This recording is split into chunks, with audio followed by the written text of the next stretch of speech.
नमस्कार दोस्तों, मैं विनय शर्मा आप सभी का अपने चैनल में बहुत बहुत स्वागत करता हूं।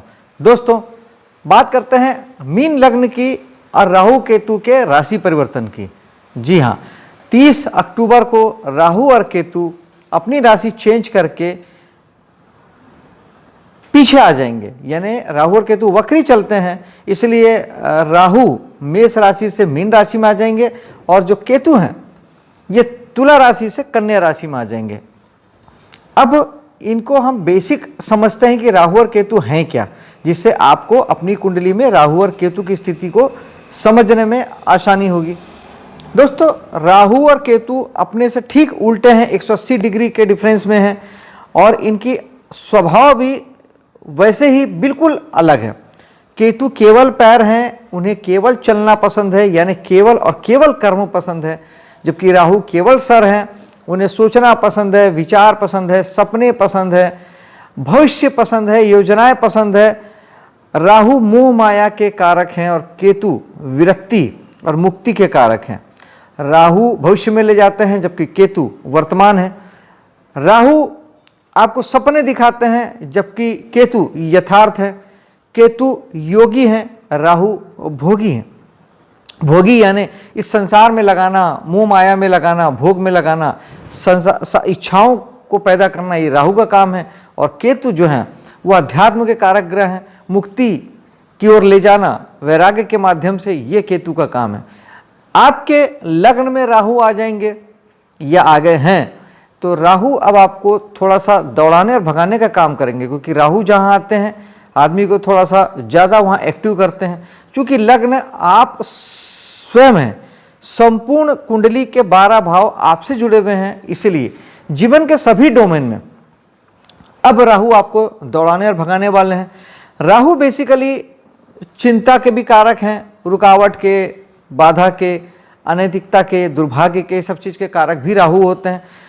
तो राहु आपको वैचारिक रूप से परेशान करते हैं, आपको भविष्य में ले जाते हैं, सपने दिखाते हैं, मुंह माया में बांधते हैं, सिर्फ योजनाओं में आप लगे रहते हैं, कर्म कुछ होता नहीं, कहानियाँ ज़्यादा होती रहती है, ये राहु का काम है।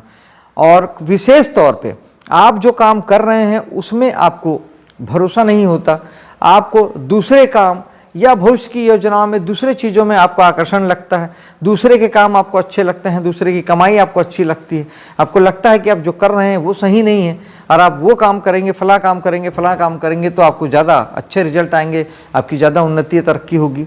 ये बिल्कुल गलत है और इसी में आप भटक जाते हैं। ना आप यहाँ के होते हैं ना आप वहाँ के रहते हैं, क्योंकि राहु भ्रम है, इल्यूजन है, धोखा है, जो कुछ है नहीं वो आपको दिखाना राहु का काम है। तो इस समय में आपको बेहतर है कि आप जो काम कर रहे हैं उसमें ज़्यादा प्लानिंग ना करते हुए आप जो काम कर रहे हैं पूरी ताकत, पूरा सामर्थ्य, पूरी क्षमता आप उसी में लगाइए। राहु स्पॉन्ड है, राहु बड़ा है, राहु विस्तार है। आप अपने कामों को, अगर आप अपने कामों में ज़्यादा से ज़्यादा जो चलते काम है उसी को अगर आप बढ़ाते हैं, उसी को आप ज़्यादा बड़े स्तर पे करते हैं तो आपकी सफलता का प्रतिशत आपका बढ़ जाता है। इसमें आप ज़्यादा बेहतर ढंग से आप काम कर पाते हैं। और चूँकि राहु विस्तार के कारक हैं तो सहज ही आप अपने जो काम हैं उसको आप बड़ा करके करिए, आपको देखिएगा आपको सफलता अच्छी मिलेगी। बनिस्बत इसके कि काम को बदलने की गलती मत कीजिएगा, वरना ना आप यहाँ के रहेंगे ना वहाँ के रहेंगे। राहु के लिए कुछ ज्योतिषी उपाय हैं जिन्हें आप कर सकते हैं। सबसे सर्वप्रथम तो है मेडिटेशन। मेडिटेशन से राहु और केतु दोनों ही ठीक होते हैं, क्योंकि एक्चुअली तो सारे 9 ग्रह ठीक होते हैं, आपके 7 चक्र ठीक होते हैं। मेडिटेशन करने से राहु केतु ज़्यादातर मानसिक हैं, राहु केतु व्यवहारिक ग्रह तो है नहीं, तो ये आपके मन पे ज़्यादा असर डालते हैं, मानसिक स्थिति पे ज़्यादा असर डालते हैं। जहाँ राहु है वहाँ आपको भगाएंगे, दौड़ाएंगे, आपको दौड़ लगाएंगे और चिंतित करेंगे। और जहाँ पे केतु हैं सप्तम भाव में, वहाँ के लिए केतु आपको योगी बनने के लिए कहते हैं। दोस्तों, राहु और केतु को एक समझने का ढंग और भी है, या किसी भी ग्रह को, ग्रह जिस भी भाव में होता है, जहाँ भी बैठा हो, ग्रहों का अपना एक स्वभाव होता है। अगर आप ग्रहों के स्वभाव को अडॉप्ट कर लेते हैं उस भाव को लेके, पर्टिकुलर उस भाव को लेके, तो फिर आपको वो ग्रह अच्छे फल देता है, निगेटिव फल नहीं देता। हम अपने दोस्त यार, घर परिवार, समाज, जो भी लोगों के साथ हम रहते हैं, अगर हम उनके जैसा बर्ताव करते हैं, उनके जैसा स्वभाव अडॉप्ट कर लेते हैं तो तकलीफ कहीं नहीं होगी। जब हम उनके विरोध में जाते हैं, हम उनके अगेंस्ट जाते हैं, तभी तो सारे लड़ाई झगड़े होते हैं। विचारों में हम अलग होते हैं, तब हमारे सारे मतभेद होते हैं, लड़ाई झगड़े होते हैं। यही बात ग्रहों के साथ भी है। आपको लग्न में राहु बनना है, यानी आपको भोगी बनना ही है। राहु बनाएंगे, लेकिन आप अगर अपनी मर्जी से अपने सही लाइन पे फोकस करके अपनी ऊर्जा को वहां लगाएंगे, अपनी मोह माया को वहां पे लगाएंगे सही जगह पे, तो आप इसमें तरक्की कर सकते हैं। राहु तो राहु है, वो तो आपको राहु बनाएंगे, भोग देंगे ही। और उसके खिलाफ भी जाने की कोशिश मत कीजिएगा, यानी चीज़ों को लेके आप केतु बनने की कोशिश भी मत कीजिएगा। इस समय में अगर आप साधु बनने की कोशिश करेंगे तो आपको तकलीफ हो जाएगी। लेकिन केतु जहां पर है, उस भाव के लिए आपको योगी बनना है, साधु बनना है, वर्तमान में जीना है। क्यों? केतु का काम है, केतु को हम डेस्टिनी ब्रेकर भी कहते हैं। केतु चलते कामों को बंद कर देते हैं, उसमें रुकावट ले आते हैं या कामों में चेंज लाते हैं। रीजन क्या होता है? जब भी केतु जहां पर बैठे हैं, वहां से संबंधित कामों को लेके अगर आपने मोह माया पाली, योजनाएं बनाई, भविष्य के सपने सजाए, अपेक्षाएं लगाई, चाहते लगाई, परिणाम के बारे में सोचा, तब फिर ये केतु आपको आपके कामों में ब्रेक लाते हैं, आपको तकलीफ देते हैं, आपको दुख देते हैं, और फिर आपको वैराग्य होता है। और केतु का लक्ष्य यही है कि आपको वैराग्य देके मोक्ष में लाना।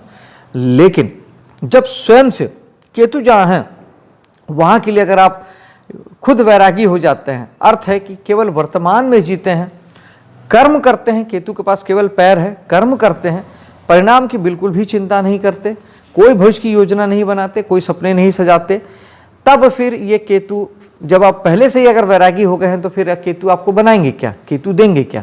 तो फिर आपको कोई ब्रेक नहीं आता, कोई आपके कामों में बाधा दिक्कत नहीं आती, और आप बहुत अच्छे ढंग से अपने कामों को करते रह सकते हैं। आपको कहीं कोई दिक्कत नहीं आती। ये आप अपने साथ प्रयोग करके देख सकते हैं। आप दो कामों को लीजिए, सप्तम भाव से संबंधित दो चीज़ों को लीजिए, और एक पे आप परिणाम, अपेक्षा, सपने सब सजाइए, और एक काम को आप ऐसे ही कर दीजिए। आपको साफ साफ दिखेगा कि जो काम बिना किसी अपेक्षा के आपने किया था, उसमें आपको अच्छे रिजल्ट की प्राप्ति होगी। और जिस काम में आपने सपने सजाए थे, परिणाम की अपेक्षा की थी, उसमें जो सामान्य फल आता है वो तो जाने दीजिए, बहुत ही घटिया लेवल का फल आता है, और कई बार फल नहीं भी आता है, यानी आपको तकलीफ हो जाती है। ये है केतु। तो सप्तम भाव होता है बिजनेस का, सप्तम भाव होता है बिजनेस पार्टनर का, और जीवन साथी का। बहुत महत्वपूर्ण भाव दोस्तों।